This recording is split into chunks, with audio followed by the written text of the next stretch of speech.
Christian singers आज के त्रयेक परमेश्वर के ऊपर गाना ही नहीं बना रहे, जबकि उसकी परिपूर्णता, परमेश्वर की पूर्णता ही त्रयेक परमेश्वर है। और हमारा ध्यान सिर्फ यीशु मसीह में, क्योंकि बाइबल उसके बारे में प्रकट करता है और पवित्र आत्मा भी प्रभु यीशु को प्रकट करता है।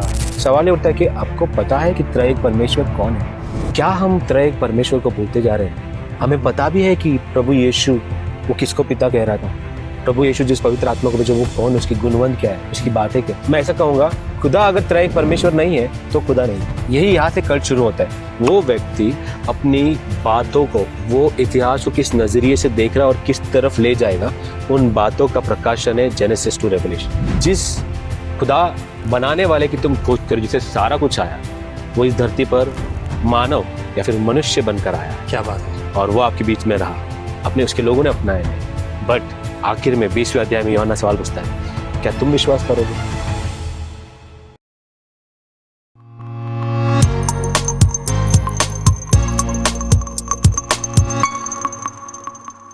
ये वाली जो बात है ना, बहुत गंभीर है।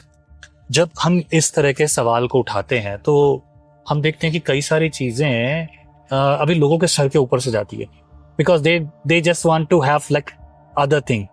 सो we talking about overview. What exactly the meaning and this? Yes, so overview देखने के, अभी मैं जो आपको बोल रहा था वो ओवरव्यू का हिस्सा है। जो मैं आपको बात कर रहा था कि प्रिजर्वेशन के ऊपर बात कर रहा था। मैं जैसा कह रहा था कि चर्च फादर क्यों चैलेंज कर रहे हैं, क्योंकि यूनिवर्सली, जब मैं यूनिवर्सल की बात कर रहा हूँ कि सारे जगहों पर पौलुस के पत्रों को इस तरह से अपनाया गया या फिर उसको कलीसिया में पढ़ते थे, वो कलीसिया में पढ़ते थे। तो जब पढ़ते थे तो उन्हें पता था कि पौलुस का पत्र क्या है। और पता होने के वजह से, बिकॉज उन्हें मालूम था कि क्या, इसी कारण से वो देख पाए कि कुछ गलत शिक्षा जब आ रही थी तो समझ गए ये तो पत्र के विरुद्ध है, या तो फिर ये उन बुक्स, या तो ये रिटन अकाउंट्स के विरुद्ध है जो चेलों से हमें मिला गया है।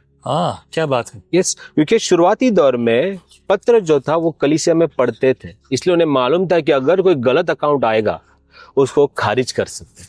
और चर्च फादर्स ने बहुत स्ट्रिक्टली इसे किया गया, बहुत स्ट्रिक्टली इसे फॉलो किया गया। ये प्रिजर्वेशन का एक हिस्सा है जो ओवरव्यू है। अब अगर हम इसको शुरुआत से देखने गए तो मैं अगर कहूंगा कि आपका बाइबल क्या है।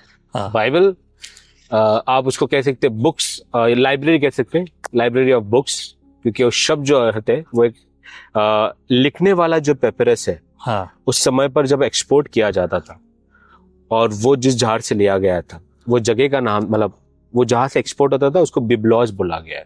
तो ये जो शब्द है बाइबल, ये इस बिब्लॉस से आया है, जिसे हम यूनानी में बिब्लिया कहते हैं। तो असल में मैं सरल शब्दों में बोलूं तो कि बाइबल क्या है, वो बुक्स है। बाइबल का अर्थ क्या है? बुक्स, लाइब्रेरी, या लाइब्रेरी ऑफ बुक्स, या बुक। लेकिन इसकी शुरुआत कैसे हुई? अगर आप किसी चीजों पर लिखते हो उसको भी बाइबल बोला गया, जैसे कि उस समय में पेपरस पे लिखा गया, पेपर हुआ करता। यस, राइट, जो झाड़ की डंडियों से बनता था। लेकिन जब हम हमारे बाइबल को देखते हैं, उसको द होली बाइबल क्यों कहते हैं? क्योंकि उसमें पवित्र खुदा के शब्द है, जिसे हम कहते हैं ब्रीथ आउट। अभी मैं ऑडियंस को ध्यान लाना चाहता हूँ, व्हाट डज इट मीन? जब ब्रीथ आउट का मतलब क्या है कि अगर मैं इस तरह से सांस लेता हूं, तो बाइबल के शब्द क्या है कि परमेश्वर से आई हुई उसकी इच्छा, उसकी बुद्धि, वो किस तरह से देखता है चीजों को, वो बाइबल के शब्द breathe out. Praise the Lord. तो इसका मतलब क्या है? आप जब पढ़ रहे हो, आप एक व्यक्ति की, अभी मैं व्यक्ति कह सकता हूँ खुदा को, खुदा जो व्यक्ति है, वो व्यक्ति बोले तो मनुष्य की बात नहीं कर रहा, पर्सन की बात करो। God is a person also. वो व्यक्ति अपनी बातों को, वो इतिहास को किस नजरिए से देख रहा है और किस तरफ ले जाएगा, उन बातों का प्रकाशन है Genesis to Revelation. Then this is how the logos word came out. Logos जो था, यूहन्ना जो है, जिसे मराठी में हम यूहान कहते हैं, वो दो तरीके से देखे जाए। ग्रीक इसे, यूनानी इसे रीजन देखते थे। दे बिलीव कि सब कुछ होने के पीछे एक रीजन है, और यहूदी उस शब्द को किसी और तरह से देखते, लेकिन ग्रीक रीजन देखते थे उसे। और लॉगोस जब यूहन्ना लिख रहा है, वो ये बताने के लिए लिख रहा है कि जो यूनानी सोच रहे कि इस रीजन से सब कुछ आया है, या यहूदी बोल रहे इस शब्द से सब कुछ आया, वो लॉगोस और कोई नहीं, यीशु मसीह। तो वो जॉन फिलोसफी वे में उस समय के यहूदियों को भी और यूनानी लोगों को भी जवाब दे रहा है। जवाब नहीं दे रहा बोले तो उनके लिए जो पत्र लिख रहा है हाँ। वो ये बात रख रहा है, अरे तुम जो रीजनिंग में सारा बिलीव करते हो, ये लॉजिक ले लो, फिलोसफी ले लो, एक ग्रीक के द्वारा हमें बहुत दिया गया है, यूनानियों के द्वारा। इंडियन फिलोसफी भी है, ग्रीक फिलोसफी भी है, तो बहुत दिया गया उनसे। तो ये रीजन क्या है, कौन है वो रीजन, कहाँ से आया सारा कुछ? तो जॉन बोल रहा है, wait, you are a Greek, वो रीजन यीशु मसीह। और यहूदी बोलेंगे कि ये शब्द से सारा कुछ है, वेट, वो यीशु मसीह। Amen. यूहन्ना स्ट्रांगली उस समय के कल्चर में स्ट्रांगली बात रख रहा है कि जिस खुदा बनाने वाले की तुम खोज करो, जिससे सारा कुछ आया, वो इस धरती पर मानव या फिर मनुष्य बनकर आया है। क्या बात है। और वो आपके बीच में रहा, अपने उसके लोगों ने अपनाए नहीं। बट आखिर में 20वें अध्याय में यूहन्ना सवाल पूछता है, क्या तुम विश्वास करोगे? इस तरह से। What do you think, brother? Just सोचो एक बार, यूहन्ना ने लिखा आदि में वचन था, वचन परमेश्वर था। अगर यूहन्ना ने ये ना लिखा होता, ऑफ कोर्स कोई और होता, ये बात तो मैं इसे डिनाई नहीं कर सकता, क्योंकि प्रभु को अपनी बात पूरी रखनी है। नहीं तो आज बाइबल में देखें, इतनी गहरी और इम्पोर्टेंट पार्ट है वो, and it's not plan, human plan. ये पवित्र आत्मा का कार्य है कि आदि में वचन था, वचन खुद परमेश्वर था, वचन परमेश्वर के साथ था। जो फर्स्ट चैप्टर ऑफ जॉन है, of course every chapter, but the first chapter of John, ये बहुत गहरा, जेनेसिस में चैप्टर 1 है, अमंग 4-5 चैप्टर्स, ठीक है, ऐसे ये एक ही चैप्टर में बहुत कुछ है। जॉन मेरे ख्याल मनुष्य की सोच में नहीं हो सकती, मनुष्य के सोच में नहीं हो सकती। देखो, पवित्र आत्मा की प्रेरणा में उन्होंने लिखा है, उसके ऊपर नो डाउट। लेकिन हमें ये बात समझना है कि जॉन जब ये अकाउंट लिख रहा है, वो बहुत ही, एक तरह से कहूँ, बहुत फिलोसफिकल वे में जवाब दे रहा है। और प्रभु यीशु मसीह के उस अस्तित्व के बारे में बात कर रहा है जो उसकी हमेशा हमेशा से थी, और उसका पर्पस बता रहा है कि वो धरती पर आया। और फिर इन दोनों बातों को जोड़कर बात बात पर जॉन अपने पूरे, अगर आप जॉन का चैप्टर पढ़ोगे, मैं जीवन की रोटी हूँ, ये बोलने के पहला उसने खुद 5000 लोगों को रोटी दी। क्या बात है। लाजर को जिंदा करने के पहला पुनरुत्थान और जीवन में हो। तो जॉन क्या कह रहा है, वो शुरुआत एक नॉट एग्जैक्टली, मैं इसको फिलोसफिकल आइडिया नहीं बोलूंगा, ये सत्य है, ये खाली थियरी नहीं है। फिलोसफी सत्य पर भी आधारित हो सकता है, तो ये सत्य है। जॉन उस सत्य को स्टार्टिंग में रख रहा है, जैसे कि उत्पत्ति की किताब में बहुत बढ़िया सब कुछ परमेश्वर ने बनाया, तो जॉन कह रहा है सब कुछ प्रभु यीशु ने बनाया। और फिर वो ये बोल रहा है कि जीवन की रोटी मैं हूँ, उसके पहले 5000 लोगों को खिलाया, फिर पुनरुत्थान मैं जीवन हूँ, उसके बाद लाजर को जीवन। तो जॉन क्या कर रहा है, जो यीशु मसीह करने वाला है या फिर कर चुका है, उसके बाद प्रभु यीशु मसीह अपने स्टेटमेंट को दे रहे हैं।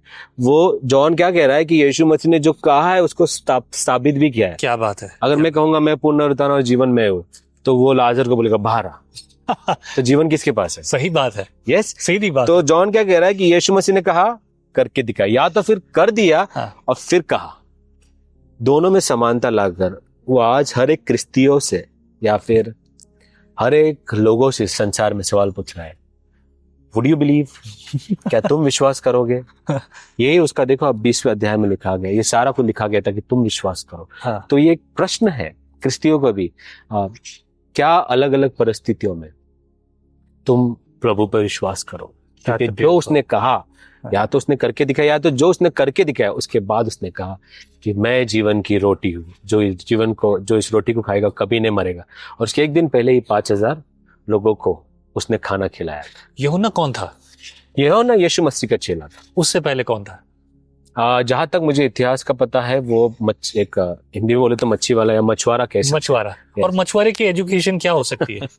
देखो, कई एथियस्ट से बात निकालते हैं कि उस समय पर ज्यादा एजुकेशन नहीं था। एक मैं नास्तिक का वीडियो देख रहा था, वो इसी तरह की बात कर रहा था कि इतने चेलो लिख कैसे सकते हैं, बट ये एक एक्सेप्शन है। बट यस, आपके पॉइंट पे हो कि मछुआरे को इतना एजुकेशन नहीं होना, राइट? अब सोचिए, but it is a grace of God कि प्रभु उन लोगों को चुन रहा है जो समाज के नजर में इतना वो नहीं रखते होंगे, और उनके द्वारा प्रभु बात करते हैं। तो वचन वो याद आता है मुझे कि बुद्धिमानी को, बुद्धिजन के मूर्खों को, मतलब सादे लोगों को परमेश्वर ने बुद्धिमानों को मूर्ख दिखाया है। इस तरह से मूर्खों को चुन लिया है बुद्धिमानों को लज्जित करने के लिए। लेकिन सवाल सोचिए, मेरी बात पे ध्यान दीजिएगा। Who was John? Fisherman. About education, almost nil. Yes, Almost हो nil. सकता है, yes. And probably who really do not know how to write or maybe write. क्या हो भी सकता है, पॉसिबल है, Right? अब possible. सोचो कि आप आईटी आपने किया है, बैचलर्स मास्टर्स तक आप जहां भी आप पहुंचे होंगे, आई डू नॉट नो, जरूरी नहीं है, पर सोचो मैंने थोड़ी देर पहले पूछा कि ये पेड़ किसका है, बोले पता नहीं, क्योंकि हमने उस फील्ड में कभी तैयारी Absolutely. नहीं की। ये अभी आपने कहा, राइट? हमें नहीं मालूम, मुझे भी नहीं मालूम, Yes. ना तो मैं बॉटनिक में हूँ, हम बॉटनी गार्डन में है, लेकिन ना आपको पता ना मुझे पता। और ये बेसिक चीज है जो हम देखते आए हैं बचपन से, लेकिन फिर भी हमको पता नहीं। Yes. यूहन्ना के लिए आत्मिक ज्ञानों का होना इम्पॉसिबल है, बट दो a fisherman is writing about God's revelation, ये सिर्फ बिना पवित्र आत्मा के नहीं हो सकता। यस, यस, ये नो डाउट, इसके ऊपर मुझे इस पे कोई प्रश्न नहीं। आप बराबर बोल रहे हो कि पवित्र आत्मा के प्रेरणा में उन्होंने लिखा है, हाँ, और परमेश्वर का जो शब्द है वो इंस्पायर्ड वर्ड ऑफ गॉड है। हाँ, जैसे मैं ब्रीथ आउट जो शब्द इस्तेमाल कर रहा था, एंड ये बिना परमेश्वर के नामुमकिन है। मैं दोनों तरह से बोलूंगा इसे, हाँ, जो परमेश्वर के द्वारा गए हमको वचन दिए गए उसका, और उसी के साथ साथ उसको कई सालों साल संभाल के रखना। आपको मैं ऑडियंस को ये बताना चाहूंगा कि बाइबल के अंदर लगभग 1500 से 1600 साल का इतिहास है। सही बात है। यस, 40 अलग अलग समय पर 40 लेखकों का, या 40 से ज्यादा, या 40 हाँ। 40 लेखकों का लिखा हुआ जो ये पत्र या डॉक्यूमेंट्स या नरेटिव, ये सारा जो लिखा गया है 1500 सालों में अलग अलग समय पे लिखा गया है। करेक्ट। अलग अलग घटनाओं को प्रदर्शित करता है, अलग अलग बातों को रखता है। बट जब हम बाइबल में पढ़ते हैं जेनेसिस टू रेवलेशन, ये खूबी है, वो कंटिन्यू स्टोरी की तरह चलता है। ऐसा कभी लगता नहीं कि वो चेन टूट गया, या फिर लगातार चेन दर चेन बढ़ते जाता है और ये रेवलेशन तक चलता है। या क्या खूबसूरत बात है, Yes. Right? Yes. And we have numbers of evidence जिसको कोई झुटला नहीं सकता, इतने सारे प्रमाण। Yes. पर eight last I must say that कि आखिर में अगर श्रोताओं के लिए जिनके मन में ये सवाल है कि अभी मैं बाइबल कैसे पढूं, कहाँ से पढूं, मुझे समझ नहीं आ रहा, ये सवाल ना जाने कितनी बार आता है। Yes. And numbers of time मैंने ये अपने पॉडकास्ट में, लाइव प्रोग्राम्स में लोगों को जवाब दिया है। इवन दो पर्सनल मैसेजेस भी जब लोग करते हैं मुझे, आई आंसर देम कि भाई यहाँ से शुरुआत करो। Mostly I suggest them read from book of John, बाद में पहले सुसमाचार पढ़ना।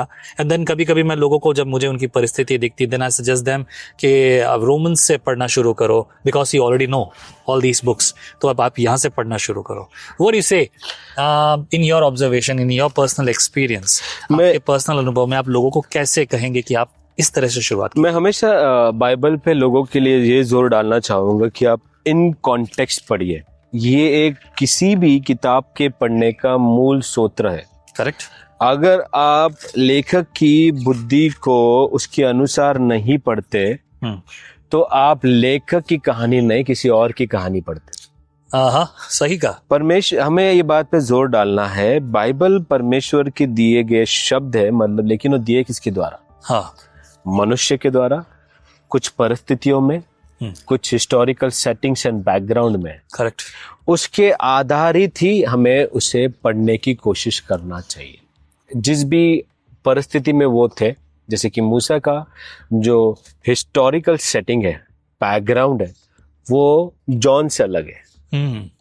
और हमें समझना है परमेश्वर ने हर परिस्थितियों में अपने आप को साबित भी किया है, करेक्ट, दिखाया भी है, और अपने वचनों को उतारा भी। हाँ, उस परिस्थितियों को अगर हम कॉन्टेक्स्टली देखते हैं कि क्या कहना चाहता है, तो हम सोच भी नहीं पाएंगे कि परमेश्वर का वचन का अर्थ एक इतना गहरा है, उसके वचनों से जो अर्थ निकल इतना गहरा है, तो जीवन में आपको हर परिस्थिति में हैंडल करने का रास्ता मिलेगा। मैं आपको बताता हूँ, अगर आप बाइबल को, ऐसा रूल बुक नहीं है, रूल नंबर 1 खाना खाओगे तो ये फॉलो करो, पानी पियोगे, ऐसा नहीं है। परमेश्वर मनुष्य को चाहता है कि अपनी बुद्धि से, जब बाइबल पढ़ता है उससे जब अर्थ निकलता है, वो चाहता है कि इन बातों को तू किन परिस्थितियों में अप्लाई करेगा, किस परिस्थिति में लाएगा। उस तरह का बुद्धिमानी परमेश्वर मनुष्य को बनाना भी चाहता है और दिखाना भी चाहता है।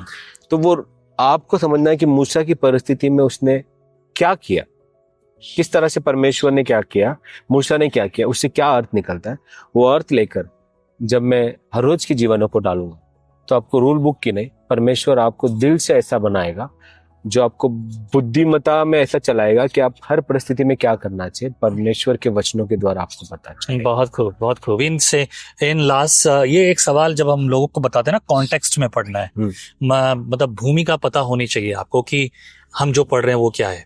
तो ये भूमिका मिलेगी कहाँ?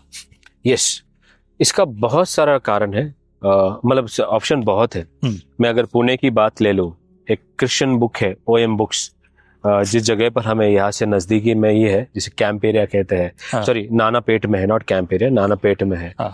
नानापेट में OM बुक्स है। Okay. हमें क्रिस्तियों को समझना है। कई बार हमें लगता है कि सिर्फ आप बाइबल पढ़ना चाहिए, नो डाउट, मैं उसके ऊपर कोई शंका नहीं करता, बट उसी के साथ साथ अगर उसके अंदर का जानना है तो सरल रीति में बोलूं तो एक नॉर्मल स्टडी बाइबल भी आप लेते हो, हाँ, तो आपको पता चलेगा। Normal study Bible. Yes, I am living in a village, मैं गांव में रहता हूँ, मेरे आसपास कुछ नहीं है, बड़ी मुश्किल से तो मैं बाइबल पढ़ लेता हूँ, मेरे लिए कहीं जाना मुश्किल है, कहीं से लाना मुश्किल है, ऑनलाइन ढूंढना भी मुश्किल है। अब कॉन्टेक्स्ट कहाँ से आएगा? आपके पास गांव में इंटरनेट भी है। मुझे आता नहीं इंटरनेट यूज करना। साधारण इंटरनेट भी आप गूगल में डालोगे तो आपको 10 से 12 वेबसाइट आ जाए। तो मैं गूगल में क्या लिखूं? यस, ये आपको बताना है मुझे क्या चाहिए। हाँ, अगर मुझे यूहन्ना का बैकग्राउंड चाहिए, देखिए हमें हमेशा ध्यान में रखना है, परमेश्वर आपके लिए उतना बंदोबस्त करके रखा है जितना आपको जानना। बहुत खूब। ये मैं ऐसे नहीं कह रहा हूँ, मतलब मैं बातों घुमाने के लिए नहीं कह रहा हूँ, ये फैक्ट है। राइट, सही बात है। मैं आपको इसी जगह का उदाहरण देता हूँ। हाँ। जिस जगह पर हम आज है, उस जगह पर नए बोल के नजदीक में 1 2 3 इधर with in 1 kilometre 3 Christian school है। ओके। 3 बड़े बड़े क्रिश्चियन स्कूल, और 2 तो क्रिश्चियन स्कूल का अच्छा खासा नाम है। ओके। यहाँ पर विद इन 1 किलोमीटर बाद। ओके। अब सोचिए वो क्रिश्चियन स्कूल का हिस्ट्री एटलीस्ट 30 to 40 ईयर्स है, और 30 एक स्कूल का बोल रहा हूं, बाकी स्कूल का 40-50।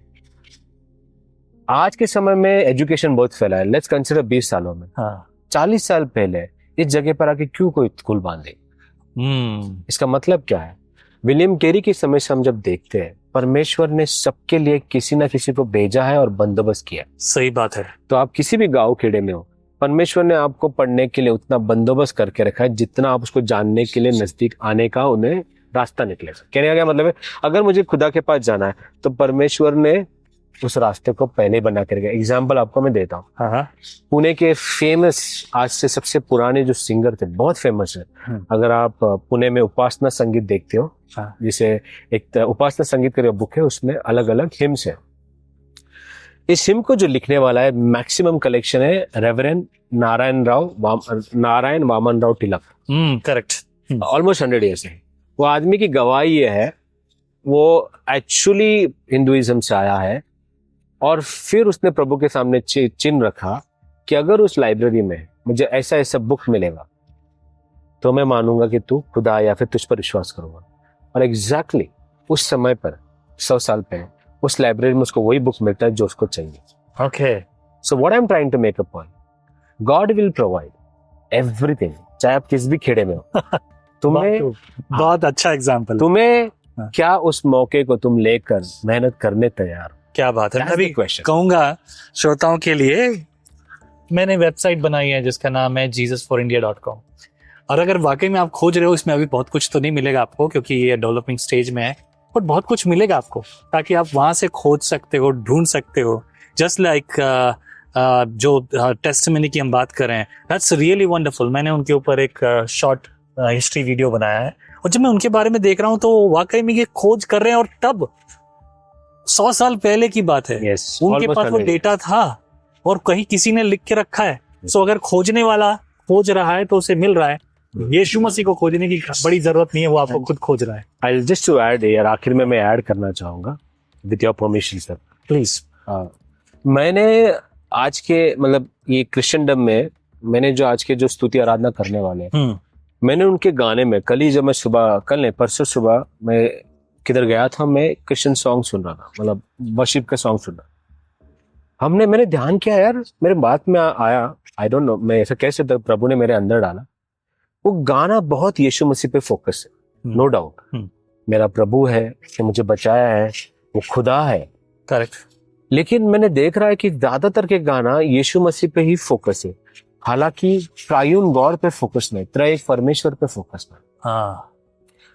और अभी का जमाना है जब एजुकेशन में, या मैं कहूँगा जब बहुत बुक्स है, बहुत लिखावट है, बहुत वीडियोस है, आपको बोलते ना ऐसा, अगर आप आम का झाड़ रहो, आम का झाड़ थोड़ा नीचे भी होता है, कई झाड़ ऊंचे होते हैं, कई झाड़ नीचे होते हैं, ऐसा, तो नीचे से आम लटकते हैं, हाँ। तो आपको लेना है। आज हमारा क्रिश्चियनों का हालत ऐसा है, आपको सीरियसली अगर पढ़ने में आप दिलचस्पी और प्रभु के बारे में जानने की इच्छा है, हाँ। तो आम की तरह आपको सिर्फ लेना है, इतना इजी है आज के समय में। बड़े आराम से। यस। हाँ। बट क्रिश्चियन सिंगर्स आज के त्रयेक परमेश्वर के ऊपर गाना ही नहीं बना रहे, जबकि उसकी परिपूर्णता, परमेश्वर की पूर्णता ही त्रयेक परमेश्वर है वो। और हमारा ध्यान सिर्फ यीशु मसीह में, क्योंकि बाइबल उसके बारे में प्रकट करता है और पवित्र आत्मा भी प्रभु यीशु को प्रकट करता है। हाँ। तो क्रिश्चियन, पता नहीं, मैं समझ नहीं पा रहा हूँ कि आप ट्रिनिटी पे गाना क्यों नहीं बना पा रहे हैं, या फिर सवाल ये उठता है कि आपको पता है कि त्रयेक परमेश्वर कौन है। याद रखना, प्रभु यीशु जब मैं कहता हूँ, वो एक मनुष्य को नाम दिया गया, लेकिन वो परमेश्वर त्रयेक परमेश्वर है, पिता, पुत्र, पवित्र आत्मा। I mean, अब आपका मतलब मैं समझ रहा हूँ, मैं इसे क्लियर करूंगा, क्योंकि पवित्र आत्मा पर गाने जरूर हैं, बट ओनली वन नेम, पवित्र आत्मा, बट गुण उसके बारे में, उनके गानों में चीजें नहीं है। राइट, आई एक्सेप्ट, क्योंकि मैं ये क्यों क्लेरिफाई कर रहा हूँ कि लोग यही कहेंगे, देखो है पवित्र आत्मा पे गाना, so we need to understand what exactly the reason, यही है कॉन्टेक्स्ट को समझना। क्योंकि हमारा गाने बहुत ही यीशु मसीह पर फोकस है, मैं उसकी सराहना करता, क्या बोलते हैं, तारीफ करता हूँ, नो डाउट। बट क्या हम त्रयेक परमेश्वर को भूलते जा रहे हैं? हमें पता भी है कि प्रभु यीशु वो किसको पिता कह रहा था, प्रभु यीशु जिस पवित्र आत्मा को भेजो वो कौन, उसकी गुणवंत क्या है, उसकी बातें क्या है। त्रयेक, जो मैं ऐसा कहूंगा, खुदा अगर त्रयेक परमेश्वर नहीं है तो खुदा नहीं है, यही यहाँ से कल्ट शुरू होता है। तो मैं कहना क्या चाह रहा हूँ कि जो वननेस करके है, जैसे कि मैं एग्जांपल दूं, ओनली जीसस, वो मानते हैं कि सिर्फ प्रभु यीशु है, वही पिता है, वही आत्मा है, सिर्फ वही है। तो पुराने नियम में भी वही थे, नए नियम में भी वही है, और हमारे साथ अभी भी जो है पवित्र आत्मा, वो भी वो है। इस तरह से मानते हैं, ओनली जीसस ये मानते हैं, इसको मॉडलिज्म भी कहा जाएगा। और ऐसा हम विश्वास नहीं करते, हम तीन व्यक्ति, पिता, पुत्र, पवित्र आत्मा और एक परमेश्वर पे विश्वास करते हैं। बट मैं क्रिश्चियन सिंगर्स को आज देख ही नहीं पा रहा हूँ कि वो त्रयेक परमेश्वर पे गाना है करके, एटलीस्ट मेरे इसमें तो आया नहीं। बट मैं कल परसों के इसमें कम से कम बैक टू गैदर ना, मेरा ध्यान ना बात बात पे आ रहा है। अब ये प्रभु यीशु के बारे में बोला है, तो इसमें पिता के बारे में कुछ बोला गया है, आत्मा के बारे में बोला गया, क्योंकि वो खुदा हमारा त्रयेक परमेश्वर है, तो पूर्ण है। तो आप पूर्ण खुदा के ऊपर कुछ गाना नहीं बना रहे हो क्या? लेकिन let's go back to reverend Narayan Waman Rao Tilak साहब, उनके पास जाइए, उन्होंने ब्यूटीफुली हिम बनाया ट्रिनिटी को डिस्क्राइब करते हुए। वो आज से 100 साल पहले करे थे, जब इतना सारा एक्सेस नहीं हुआ करता। क्या बात है, क्या बात है। मींस एक्चुअली अगर ये एक मुद्दा है जिसके ऊपर थोड़ा ध्यान देना जरूरी है, दैट्स ऑल इनफ। बहुत सारे लोग अलग अलग बातें करते हैं, उनका कोई मतलब नहीं है, समझ की बात है ये। That's great. And at last I just want to thank you brother. और श्रोताओं को भी मैं कहूँगा कि आप, यदि आपके मन में सवाल हैं तो नीचे लिखे नंबर पर आप क्वेश्चन पूछ सकते हैं। व्हाट्सएप पर मैसेज करें, कॉल ना करें, क्योंकि फ़ोन कॉल का जवाब हम नहीं दे सकते। हम सिर्फ आपको आपके प्रश्न का उत्तर दे सकेंगे अगर आप मुझे व्हाट्सएप पर मैसेज करेंगे। कमेंट में, यूट्यूब कमेंट में हर किसी को जवाब देना मुश्किल नहीं, आसान नहीं होता। सो बी थॉटफुल इन दिस। यदि आपको प्रभु प्रेरित करे तो नीचे लिखे नंबर पर आप हमें ऑफरिंग भेज सकते हैं, ताकि हम अपने काम को, अपनी सेवा को और अधिक आगे बढ़कर कर सकें। प्रभु आपको आशीष करे। Be blessed. Praise the Lord. Thank you.